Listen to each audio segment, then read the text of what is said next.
ఈరోజు మాజీ ముఖ్యమంత్రి అయిన వైఎస్ జగన్మోహన్ రెడ్డి గారికి మతి సీమితం లేకోకుండా పిచ్చి ముదిరిపోయి ఇష్టానుసారంగా పవన్ కళ్యాణ్ గారిని ఇష్టానుసారంగా మాట్లాడుతున్నారు.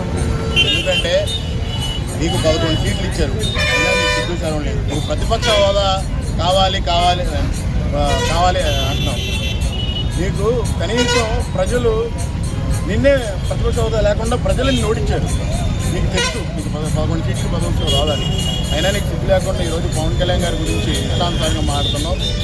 మేము మొదటి నుంచి పవన్ కళ్యాణ్ గారు తన కష్టార్జితంతో పార్టీ పెట్టి, తన కష్టార్జితంతో పార్టీ నడుపుకొని, తన కష్టార్జితంతో ప్రజల్లో తిరుగుతూ, ప్రజల కష్టాలు తెలుసుకుంటూ, తన కష్టపడిన సొమ్ముని ప్రజలకి, కౌలు రైతులకు కానీ అలా ఎన్నో సేవా కార్యక్రమాలు చేసిన పవన్ కళ్యాణ్ గారు ఈరోజు 1% నుంచి 100% స్ట్రైక్ రేట్తో ఈరోజు ఎదిగిన జనసేన పార్టీ పవన్ కళ్యాణ్ గారు అక్కడ మీ నాన్నగారి పేరు నడ్డు పెట్టుకొని, మీ నాన్నగారి డబ్బుతో, మీ నాన్నగారి పేరు లేకపోతే నువ్వు ఈరోజు కనీసం నాకు తెలిసి మీ ఇంటి పక్కన కూడా ఎవరు తెలిసేది కాదు. మేము మీ నాన్నగారి పేరుని అడ్డు పెట్టుకొని, మీ నాన్నగారు రాజకీయంగా ఆయన వాడుకొని, మీ బాబాయిని అత్తని వాడుకొని నువ్వు ఈరోజు ముఖ్యమంత్రి అయ్యో. ఏ రోజు కూడా నీకు సొంత క్యాడర్, నీకు పార్టీ కూడా లేదు. అది ఎవరో పార్టీ పెడితే ఆ పార్టీ లాక్కున్నావు, నీకు సొంత పార్టీ కూడా లేదు. నువ్వు ఈరోజు మాట్లాడుతున్నావు. నీకు పవన్ కళ్యాణ్ గారికి నక్కకి నాకు లోకానికి ఉన్నంత తేడా ఉంది. పవన్ కళ్యాణ్ గారు ఎవరెస్ట్ ఎక్కడ లాంటి వాళ్ళు. ఎందుకంటే పవన్ కళ్యాణ్ ఒక మంచి వ్యక్తి. ఆయన ప్రజల్లో ఉంటూ ప్రజలకు ఈరోజు డిప్యూటీ సీఎం అయినా కాడి నుంచి ఆయనకి ఇచ్చిన శాఖలు కానీ ప్రతిరోజు డే 1 నుంచి ప్రజల్లో తిరుగుతూ ప్రజల్లోనే ఉన్నారు ఆయన. నువ్వు ముఖ్యమంత్రి అయిన ఏ రోజైనా నువ్వు నీ ప్యాలెస్ దాటి బయటికి రాలా. నువ్వు బయటకు వస్తే పరదాలు దాటినా ఉండాలా, నువ్వు బయటకు వస్తే షాపుల్లోంచి జనాలు బయట రాకుండా ఉండాలా.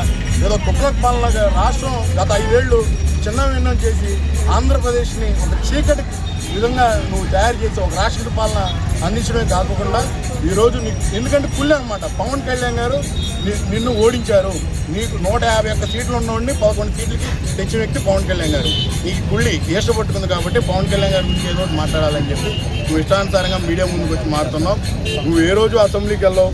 నీకు కనీసం నువ్వే కాకుండా ఎమ్మట గెలిచిన 10 మంది ఎమ్మెల్యేలు కూడా నువ్వు అసెంబ్లీకి తీసుకెళ్ళావు. నీ వల్ల 10 మంది ఎమ్మెల్యేలు ఆపుతున్నావు. నీకు సభ్యత్వం పోతుందంటే అసెంబ్లీకి వచ్చావు. లేకపోతే నువ్వు అసెంబ్లీకి కూడా ప్రజల సమస్యల గురించి ఏ రోజు నువ్వు అసెంబ్లీలో గొంతెత్తలా. ప్రజల కోసం ఏ రోజు అసెంబ్లీకి రావు. నీ సొంత ప్రయోజనాల కోసం నువ్వు అసెంబ్లీకి వస్తావు. అదంటే ప్రతిపక్ష హోదా కావాలని చెప్పి నువ్వు ఇష్టానుసారంగా మాట్లాడుతున్నావు. ఖచ్చితంగా పవన్ కళ్యాణ్ గారి గురించి మాట్లాడే స్థాయి నీది కాదు. నీకు ఖచ్చితంగా చెప్తున్నావు. నీ స్థాయి ఏంటో తెలుసుకో. పవన్ కళ్యాణ్ గారి గురించి మాట్లాడితే ఇక్కడ జనసేన పార్టీ నాయకులు కానీ, కార్యకర్తలు కానీ, వీర మహిళలు కానీ ఊరుకునే పరిస్థితి లేదు. నీకు ఆల్రెడీ బుద్ధి చెప్తాం, నీకు గట్టి బుద్ధి చెప్తాం. నువ్వు ఇంకొకసారి 11 సీట్లు కాదు నువ్వు గెలుస్తావు అనేది ఈసారి డౌట్ అనేది నేను చెప్తాను. పులివెందులు నువ్వు ఓడిపోయి ఖాయం. ఖచ్చితంగా నెక్స్ట్ ఎలక్షన్లో పులివెందుల్లో ఖచ్చితంగా జగన్మోహన్ రెడ్డి ఓడిపోవడం ఖాయం. పవన్ కళ్యాణ్ గారు ఖచ్చితంగా ఓడిస్తారు. జనసేన పార్టీ అక్కడ కూడా చాలా స్ట్రాంగ్గా ఉందని